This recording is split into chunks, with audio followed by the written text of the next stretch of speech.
জয় শিব শম্ভু।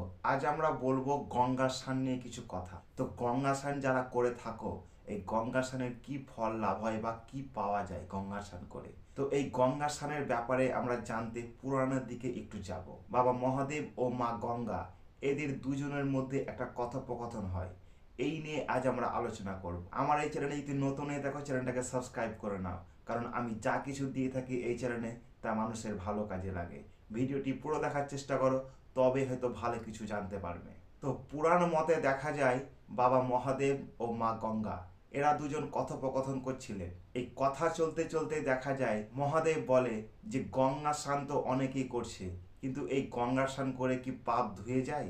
মা গঙ্গা বলে হ্যাঁ, পাপ অবশ্যই ধুয়ে যায়। শিব বলেন এত মানুষ যে গঙ্গা স্নান করছে তারা কিন্তু কেউ পাপ মুক্ত হচ্ছে না। এই কথা শোনার পর মা গঙ্গা বলেন এটা কি করে সম্ভব? সবাই তো গঙ্গা স্নান করে নিজেকে নিজে পাপ মুক্ত মনে করছে, আর তুমি এই রকম কি ধরনের কথা বলছো? শিব বলে চলো একটা পরীক্ষা নেওয়া যাক, তাতে মা গঙ্গা সায় হয়। তো বাবা মহাদেব এমন একটা গঙ্গার ঘাট বেছে নিলেন যেখানে বহু মানুষ কিন্তু গঙ্গা স্নান করে। সেইখানে শিব কিন্তু একটা ভিখারির বেশে রূপ ধারণ করে, আর সেই জায়গায় এসে শিব কিন্তু ভিক্ষা করছে। যারা গঙ্গা স্নান করে উঠে আসছে তাদেরকে শিব বলছে তুমি যদি জীবনে কোনো পাপ না করে থাকো তবে কিন্তু তুমি আমাকে ভিক্ষা দেবে।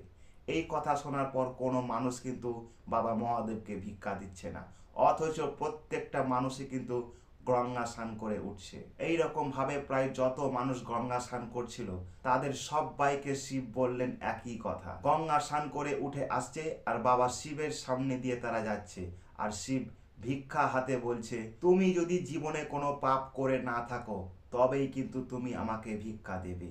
এই কথা শোনার পর সেই একই ব্যাপার, কেউ বাবা মহাদেবকে কোনো ভিক্ষাই দেয় না। অবশেষে দেখা গেল প্রত্যেকটা মানুষই গঙ্গা স্নান করে বাড়ি চলে গেল, কিন্তু বাবা মহাদেবের এই কথা শোনার জন্যই বাবা মহাদেব ভিক্ষা পেলেন না। পরবর্তীকালে শিব কিন্তু সে তার নিজের জায়গায় ফিরে গেলেন, আর মা গঙ্গাকে বললেন তুমি দেখলে গঙ্গা, আমি যেটা ভাবলাম ঠিক সেটাই হলো। তোমার জলে স্নান করেও নিজেকে কেউ পাপ মুক্ত করতে পারছে না।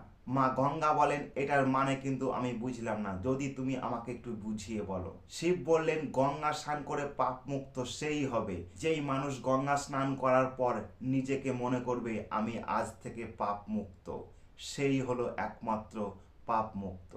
আর যারা স্নান করবে ভেতর থেকে যদি কোনো পাপ মুক্ত না করে তবে কিন্তু গঙ্গা স্নান করার কোনো মানেই হয় না। তো এই ছিল আজকে আমাদের ভিডিও। যদি এর মধ্যে থেকে কিছু শিখতে পারো বা কিছু জানতে পারো, ভিডিওটাকে একটা লাইক আর অন্যকে দেখার একটা সুযোগ করে দাও।